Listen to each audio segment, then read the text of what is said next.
Right now, we agree to listen to another speech to this conference, and this will be given to us by Professor Grace Komandale III. He'll be talking on the theme, Digital Revolution, Opportunity or Threat for the Sustainable Development of the People. Professor Dubert.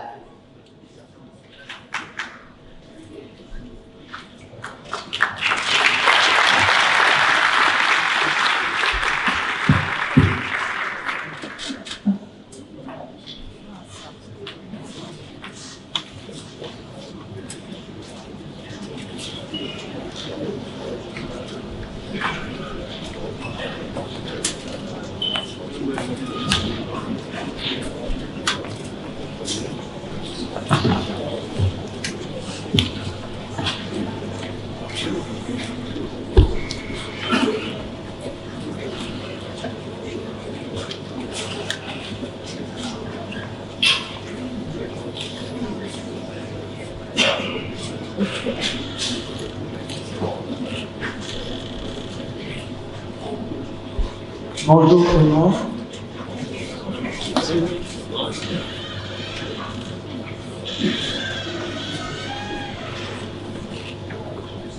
Excellence, Monseigneur Mesdames, je suis à l'aise. J'ai d'abord été surpris par l'invitation, mais quand je sais que c'est pour que je viens parler, je suis là. Je suis le représentant des ministres, les grands ministres qui sont là, monsieur le gouverneur, monsieur le recteur, le préfet, monsieur le maire. Je suis heureux de cette rencontre. Mais en même temps, je me suis dit quel honneur que je puisse être invité pour parler devant vous. Et monsieur le recteur de l'Université catholique, vous êtes venu à Afrique à venir, mais je ne pensais pas que si vite, vous allez m'inviter ici. On me demande de parler de la révolution numérique avec la question opportunité ou menace pour le développement des peuples. Et moi, de me poser la question personnellement, de transformer cette question en me demandant quel est le sort des Africains du XXIe siècle face à la révolution numérique et à l'intelligence artificielle. C'est comme ça que je me suis reformulé cette question. Je vais m'appuyer sur différentes sources que je ne vais pas citer ici, parce qu'elles sont contenues dans 3 livres. Ce livre, L'Afrique s'annonce au rendez-vous la tête haute. Il y a beaucoup de ces choses qui sont inscrites. Ensuite, ce livre, tu ne diras plus que tu ne savais pas. Parce que j'étais fatigué quand j'expliquais certaines choses d'entendre, mais je ne savais pas ça. Et surtout des affaires. Et à la fin, ce petit livre, l'Afrique reprend sa place. Parce qu'effectivement, aujourd'hui, l'Afrique reprend sa place. Qu'on le voit déjà ou pas, le processus est en marche. Alors, je vais traiter ce sujet en 3 points. D'abord, je vais parler de l'inévitable adaptation à la marche technologique de l'humanité moderne. Parce que quand nous autres candidats de d'autres générations préparions nos thèses de doctorat, Il était vivement recommandé de maîtriser la machine, de beaucoup voyager pour aller consulter les archives souvent difficilement accessibles dans tel ou tel pays, d'avoir des relecteurs avertis avant d'avoir enfin la dernière version de sa thèse. En ce novembre 2024, plusieurs logiciels nous sont proposés pour la recherche. Au-delà de Google, comme le chat qui vous demande si la réponse apportée à votre question n'est pas suffisante. Il vous suggère même de peaufiner votre question pour obtenir une meilleure réponse en un temps. Et pour rédiger, des logiciels comme WriteSonic, Jasper AI, Scrivener, Plot, Storyplanner, etc. Ces logiciels vous permettent de structurer et présenter assez rapidement et aisément votre texte. D'autres font maintenant la publicité pour rédiger votre e-book en 3 minutes pour 27 €, soit moins de 18 000 €. Donc, vous pouvez déjà être auteur très rapidement. Pour 18 000, vous avez votre livre qui est fait et Amazon peut vendre. Qui fait encore la queue devant une cabine téléphonique pour avoir son correspondant, voisin ou interlocuteur répondant depuis un autre continent? Personne. Même couché, l'échange avec l'autre peut être visualisé. Ce sont ces mutations que nous autres avons vécues en une seule génération. Donc, toute une révolution. Alors, nous allons nous développer et connaître un développement durable. Question. Quand tu ne sais même pas d'où tu viens, quand tu ne sais même pas qui tu es, comment sauras-tu vraiment où tu vas pour parler de ton développement? Donc, le développement durable avec une mémoire effacée des acteurs, voilà le dilemme africain.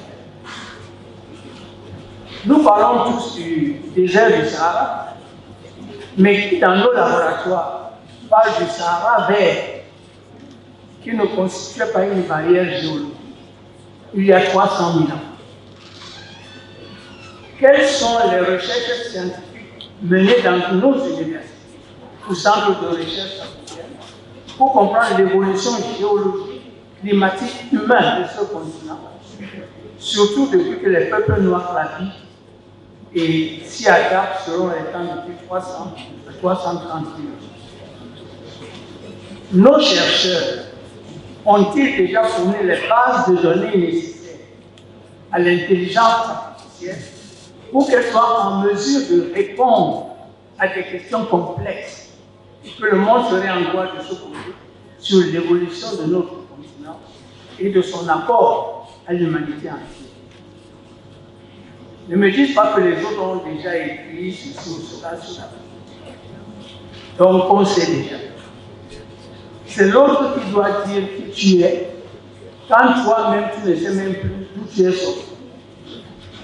Qui tu es en réalité, c'est l'autre. Les chercheurs du monde entier s'accordent à dire que l'Afrique est le berceau de l'humanité.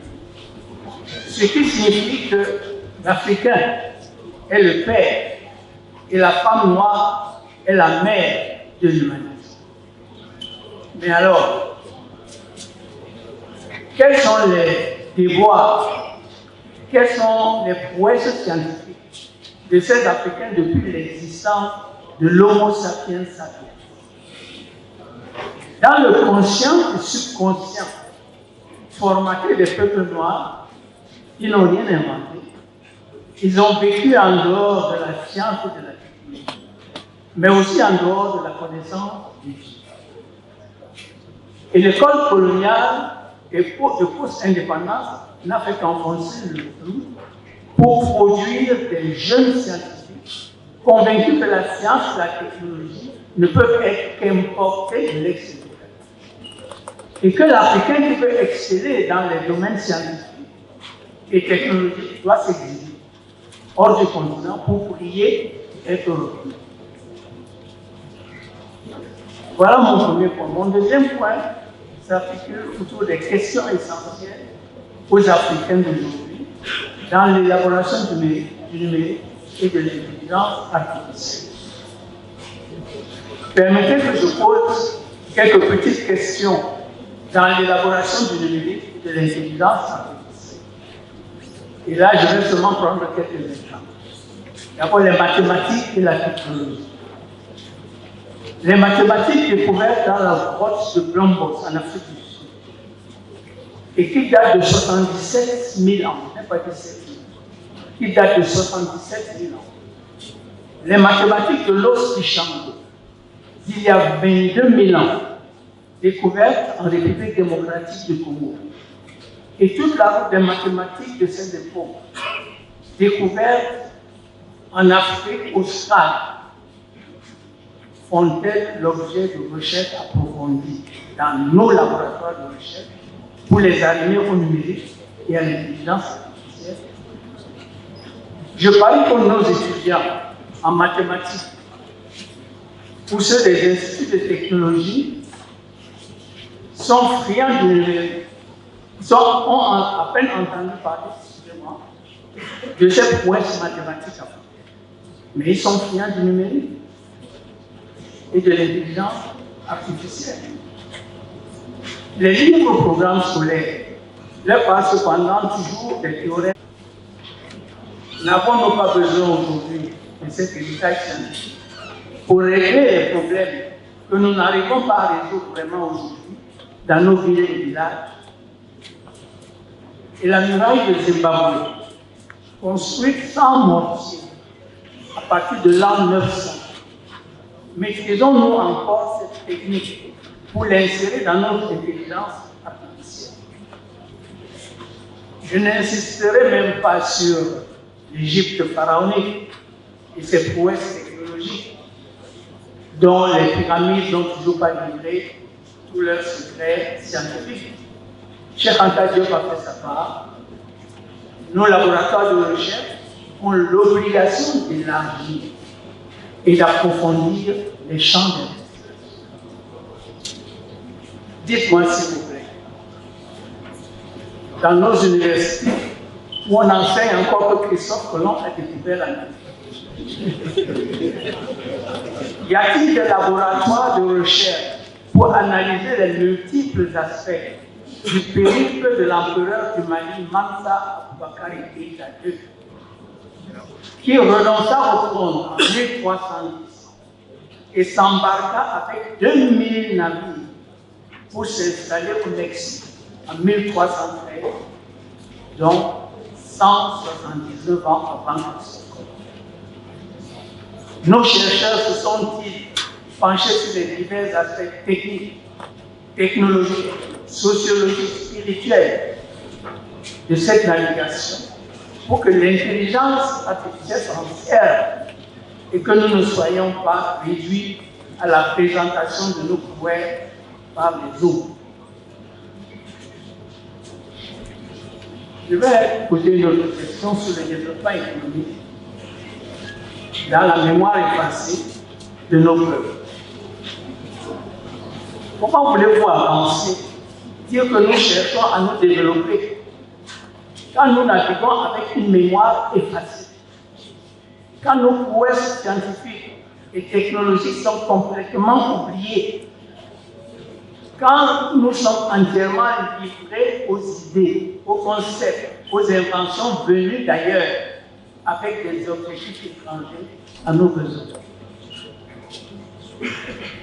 Les exposés programmés dans ce colloque vont montrer les opportunités déjà saisies dans différents domaines de la vie quotidienne, de la recherche scientifique, de la microfinance, du crowdfunding, de l'architecture au groupe, sans oublier la navigation, l'aéronautique, l'information, les télécommunications, etc. Et nous qui pensons économique, en quête d'un développement durable, quelles sont les recherches avancées qui nous instruisent sur les différentes phases de l'économie dans nos sociétés africaines, bien avant la colonisation. Nous avons besoin de cette thèse de doctorat sur l'économie africaine avant la colonisation. Comment nos économies fonctionnaient-elles avant la rencontre avec l'Europe? Comment le soi-disant sous-développement est-il entré dans nos sociétés?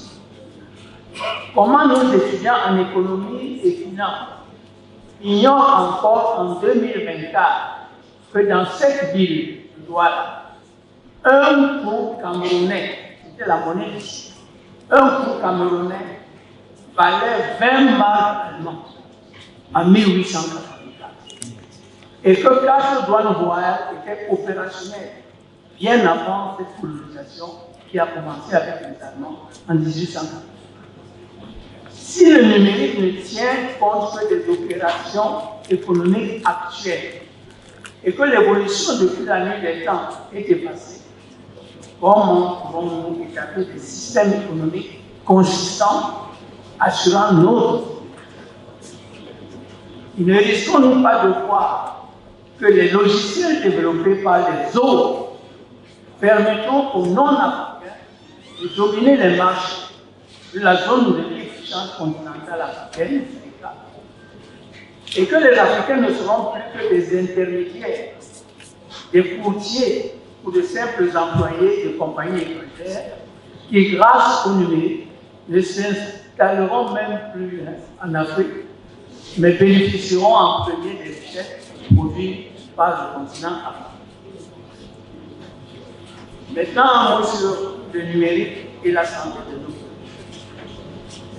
Quand des questions demeurent concernant l'application du numérique dans le domaine de la santé et des possibilités insoupçonnables qui se révèlent aux chercheurs, nos facultés de médecine en Afrique ont-elles collecté suffisamment de données dans le domaine de l'opération du cerveau dans l'Afrique antique? Parce que dans l'Afrique antique, on opérait le cerveau. Comment les Africains se sont-ils soignés avec succès depuis l'origine de l'humanité? Où sont ensevelies toutes ces connaissances? Comment se fait-il que les brevets de ces soins africains se retrouvent plutôt dans les pays occidentaux et que ces formules nous reviennent sous forme de médicaments importés? Un pays comme le Cameroun, grâce à sa flore, est doté des 3 quarts des plantes médicinales qui glissent dans le monde. Mais au lieu d'exploiter ces acquis dans nos facultés de médecine, nos jeunes médecins sont plutôt formés pour prescrire les médicaments importés dont sont dotés nos pharmacies. Aller dans une pharmacie et étudier la provenance des médicaments mis à notre disposition, c'est effrayant. Même nos pharmaciens sont formés pour importer les médicaments et non pas pour en produire à partir des bases de données militaires. Et vous me parlez du numérique qui n'intègre pas tous ces résultats scientifiques de soins africains dans sa base de données. Le gouverneur vient de donner un petit témoignage. Vous avez intégré ça dans vos bases de données.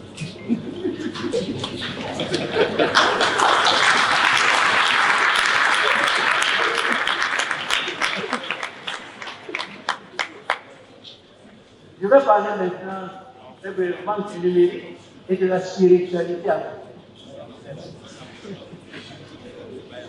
Et du côté spirituel, énorme, qui plaît tellement à Dieu que celui-ci le prie sans qu'il connaisse la mort. Le numérique et l'intelligence artificielle nous apprennent-ils que cet énorme fut un noir de l'Éthiopie.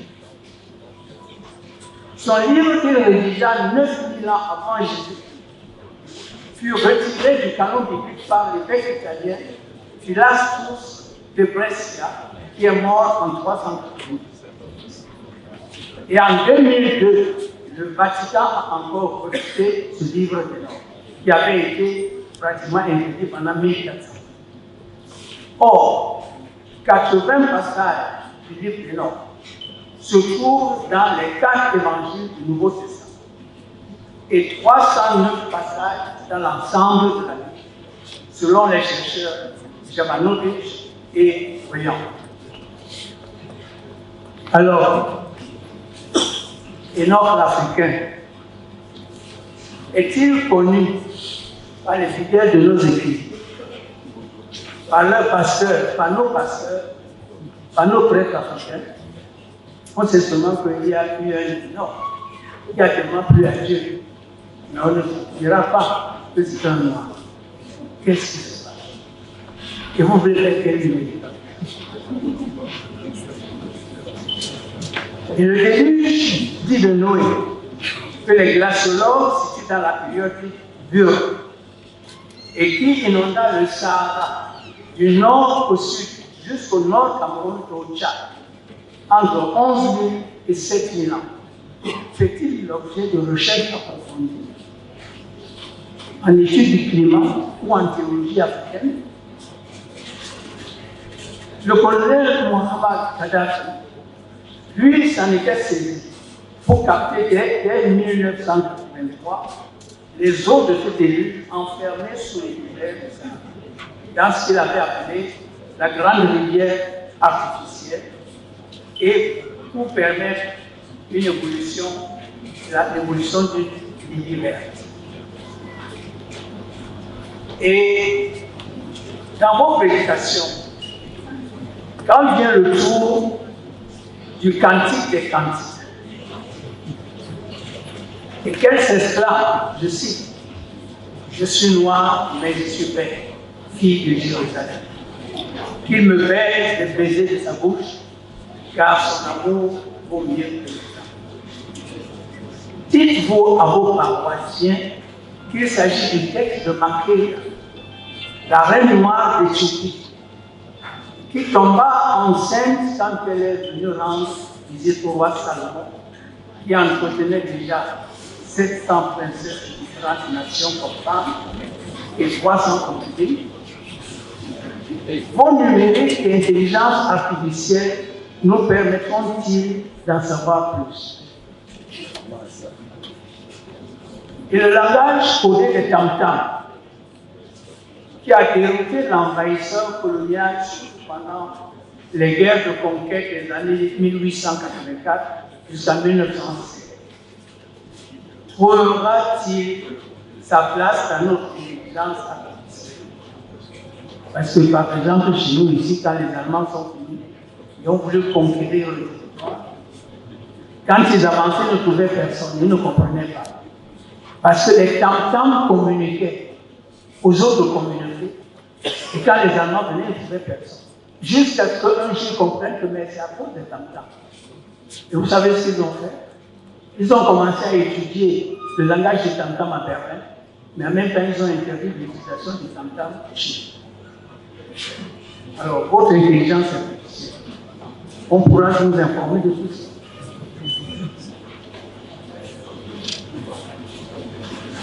Peut-être, et le voyage astral de nos anciens, ceux qui ne prenaient pas à des rendez-vous à des milliers de kilomètres sans se déplacer. Comment sera-t-il numérique?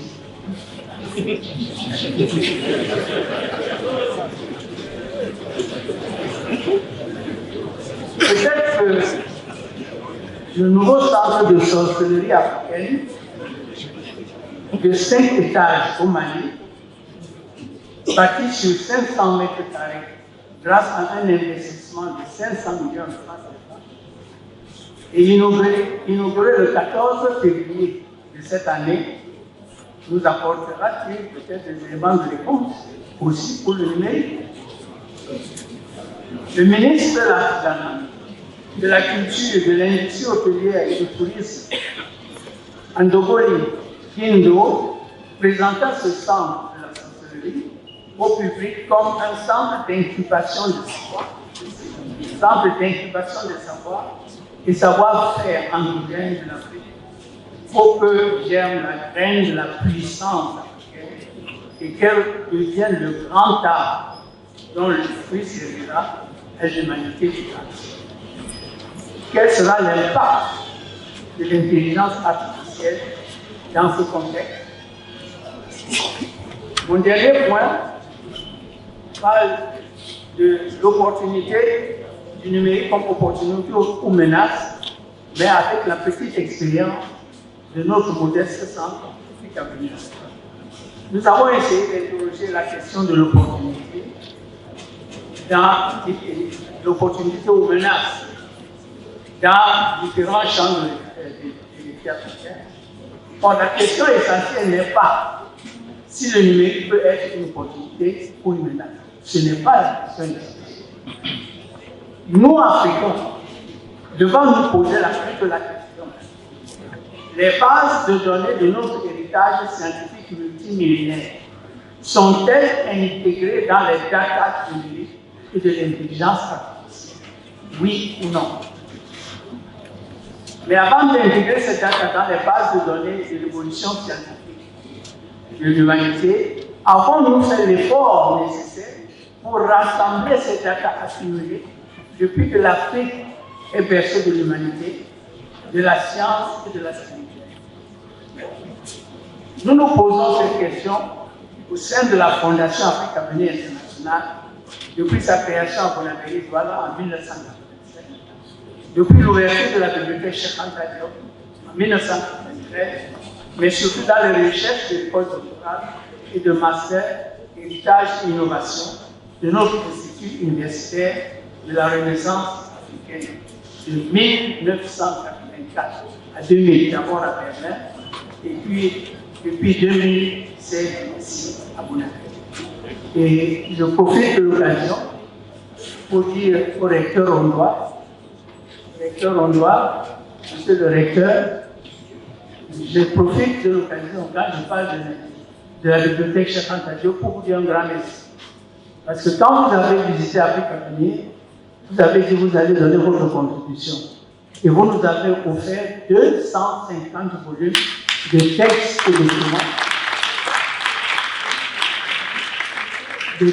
et documents du Cameroun qu'on trouve si difficilement. Mais pour une fois, c'est regroupé. Et nous attendons que vous veniez pour qu'on puisse ouvrir cet espace aux juges, aux avocats de ce pays. S'il vous plaît, venez ouvrir. Tant que vous ne venez pas, on ouvre. Les éditions Afrique Avenir, avec ses collections sources du savoir africain, et Campus accompagnent les chercheurs par leur publication depuis 1996. Les sections de Paris, Berlin et Vienne d'Afrique Avenir amplifient notre travail à l'international. Notre structure est très, très modeste. Mais l'expérience, je crois, a valu la peine. La ville de Berlin a confié à la section allemande d'Afrique Avenir International un projet de 3 ans pour décoloniser les écoles de la capitale allemande. Nous attendons en fin de cette année les résultats de ce projet. Et moi, je veux retourner vers vous pour demander, avons-nous accepté maintenant, dans nos pays africains, de décoloniser l'école, de décoloniser la recherche scientifique, de décoloniser la spiritualité? En avons-nous déjà le courage? Nous devons répondre à cette question. Qui met quoi dans le numérique? Où est la part de l'Afrique dans la composition de base de l'intelligence artificielle? Au lieu de rester simple consommateur des data structurés par les autres, l'Afrique va-t-elle mettre une stratégie en place pour produire sa propre intelligence et relever les défis qui l'interpellent en ce 21e siècle? Mais attention, ceux qui vous ont critiqué leur concept du savoir et de la spiritualité ne vont pas vous laisser faire. Personne n'accepte facilement de perdre le pouvoir. La question du numérique et de l'intelligence artificielle engendre la question fondamentale de la sécurité des peuples et des Africains qui cherchent à s'affranchir et à s'autogérer. Construisez-vous à nouveau, c'est ça la question, construisez-vous à nouveau vos propres armes pour vous défendre, ou dépendez-vous des armes pour prendre telle ou telle direction dans la vie de vos nations. Nos citoyens, nos chercheurs, nos dirigeants politiques et leaders économiques, nos pasteurs et imams doivent inscrire ces questions dans leur agenda quotidien et voir comment le numérique et l'intelligence artificielle, enrichis de sources africaines, pourront contribuer à un développement propre à l'Afrique que nous voulons. L'Afrique que nous voulons, agenda 2053. Vivement que cet agenda de l'Union africaine entre dans les programmes scolaires et universitaires. Je vous remercie.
Merci au Prince.